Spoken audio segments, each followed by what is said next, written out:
Someday is Tonight is the final track on Rhythm Nation 1840, and it continues the tradition in Control of having the more sensuous tracks towards the end of the album. The song is considered a sequel to Let's Wait a While, Janet's ode to sexual abstinence. In the song, we see a Janet that is ready and mature enough for sexual relations with her partner. When reflecting on the song, she says, Someday is Tonight is a continuation of, okay, now you've waited this long. And I even say it in the song. You know I promised I'd be worth the wait. Now the wait is over, baby. Please don't hesitate. Someone told me a long time ago about the Janet album being very sensual and sexy. What's the message you're sending to the kids? You've talked about Let's Wait a While. And I said, well, I'm in my 20s now. How long do you want me to wait?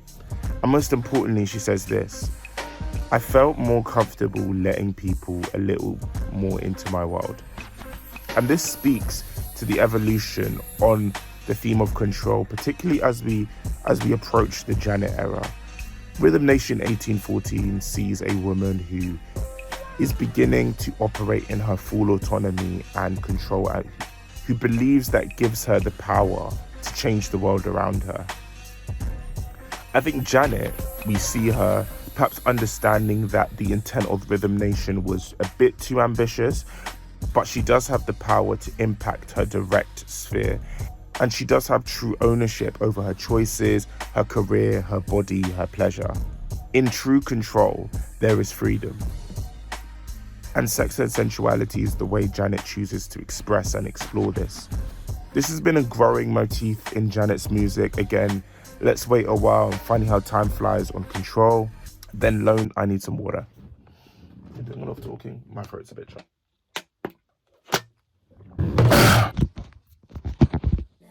And then Lonely, Come Back to Me, and Someday is Tonight, showing a woman growing into her sexuality and sensuality on Rhythm Nation. Another important song which positioned Janet as a sex symbol during the Rhythm Nation era was Love Will Never Do, the final commercial single on the album, which did go to #1, and its music video. It's the most stripped version of Janet that we've seen. Even in the other kind of non-social commentary tracks such as All Right or Miss You Much, Janet is normally presenting in quite a modest and in some ways, again, masculine fashion. But in this video, there is a stark difference. She is more sensual, leaning into her femininity and being more openly, physically intimate and affectionate with her partner in the video. It also gives insight into her vision of sexuality and how she chooses to frame it, and with an equal focus given to the male form in the video and the chemistry and the intimacy between the male and the female. And it served as a perfect transition to the album, which is an opening up of Janet. The sonic profile of the album is much more flavored than her two previous outputs. And again, the songs speak about love, relationships, and sex, and also lust in a very open and honest poetic way. When I wrote the album, I was still in a very poetic frame of mind, inspired by Maya Angelou's beautiful language. You can hear that inspiration on the interlude and especially on the song New Agenda. This time I felt much freer expressing myself. That's The Way Love Goes, the lead single and first track on the album, is an R&B, trip-hop, funk song which oozes with a sensuality that feels light, genuine and playful. Janet vocally as well as lyrically has found her sweet spot. If is a masterpiece. Like, it's just this innovative, genre-bending track which puts lyrically female pleasure at its center, and the music. Can you hear the Someday We'll Be Together sample? Like,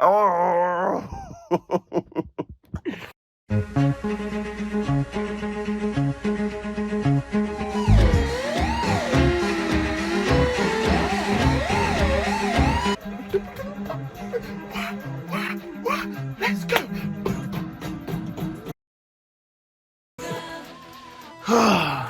Sorry.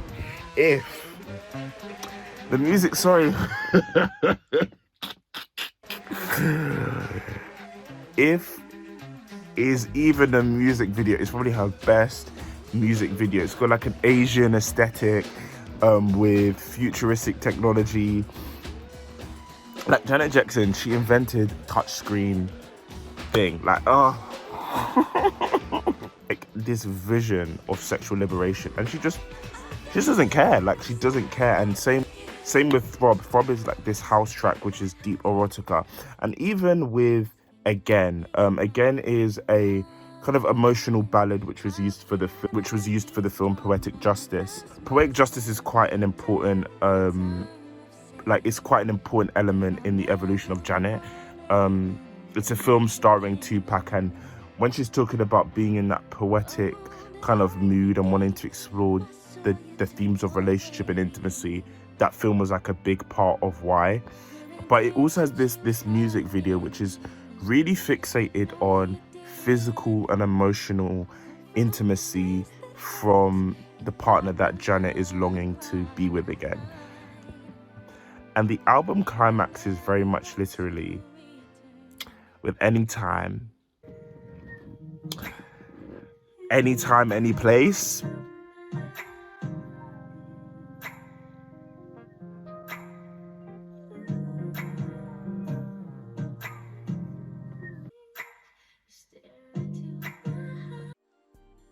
It's this 7-minute epic filled with both tension and release. Again, Janet has found like this perfect mastery with her softer vocals, the lyricism, utilizing backgrounds to sonically set an atmosphere. And the music video is just like this unfiltered expression of a woman just so comfortable in her sexuality. And there's even a scene where a grandma is watching Janet get head from the window, and she just doesn't care. Like, and I think that's why this album is so pivotal, not just from an artistic level but culturally. It's about finding so much power in your own autonomy and being free enough to like express such an intimate part of yourself and be so confident with it, but also be able to and also be able to demand and make known what you want and what you desire, and that being like sexually, like that being Janet's focus with this album. She says, you see, sex isn't just fire and heat, it's natural beauty, doing what comes naturally. It's letting go, giving and getting what you need. In the age of AIDS, it requires being responsible. On a psychological level though, good sex, satisfying sex, is also linked with losing yourself, releasing, using your body to get out of your body. Well, for the first time, I'm feeling free. I'm feeling deeply sexual, and I don't mind letting the world know. For me, sex has become a celebration, a joyous part of the creative process. I've become a woman who finally feels good about her sexuality, says Janet, to demand a man's respect. It's insulting to be seen as some object. He must call her by name. It's not a brazen demand. I didn't want to get obnoxious, but I wanted to make it clear. Women want satisfaction, and so do men. But to get it, you've got to ask for it. Know what you need, say what you need. Sexual communication is the name of the game. Intimacy. But it's also interesting because when you hear what she's saying and how her doing this is almost a political, cultural statement, a lot of her intentions behind this album is essentially what Rhythm Nation was in essence. But even the deeper messaging behind it about, you know, sexual communication, sexual liberation, it just materializes better. Even the socially conscious track of the album, New Agenda, approaches the social commentary from a much more wiser and pragmatic perspective. Speaking directly to the African American community, the song addresses misogyny and sexism within the Black community, featuring artist Chuck D encouraging the men of the community to step it up, to better protect, support and stand with the women, rather than contributing to the oppression of both Black women and men. And see how it's a change from Rhythm Nation's tone. Rhythm Nation is very much like, wow, look at the problem. I can fix it. Like, let's just fix it. And it's going to, this system is complex. I can't change the system all by myself and all at once.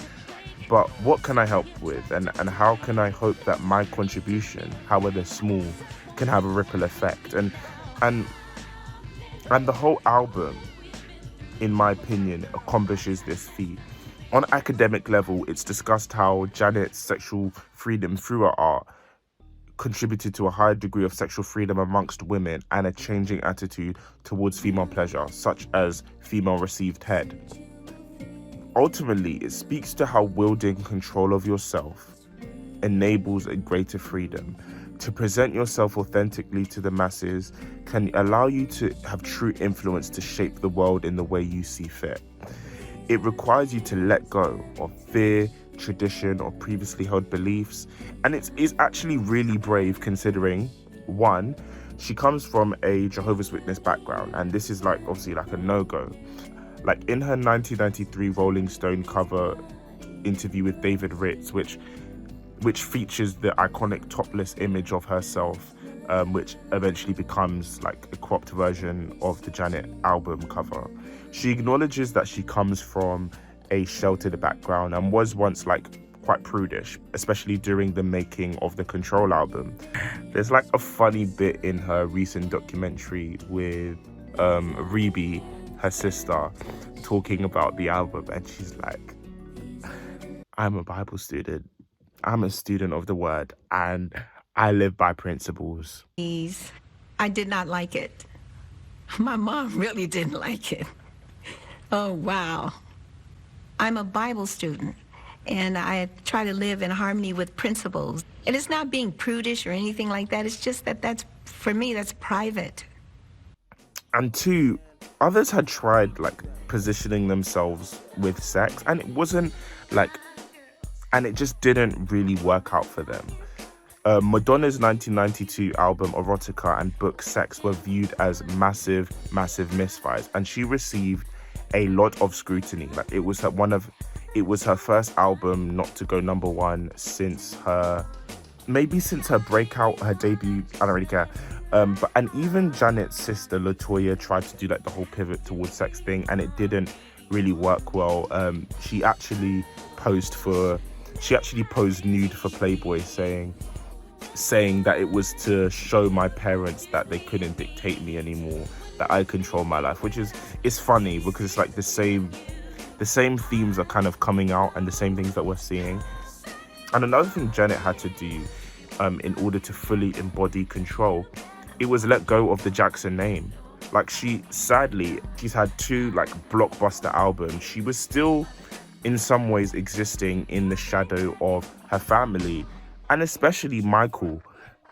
This album is like a release from the ideology that she's like dependent on, one, the success of her family. This is something that's not in my notes, but it was also this idea of Janet as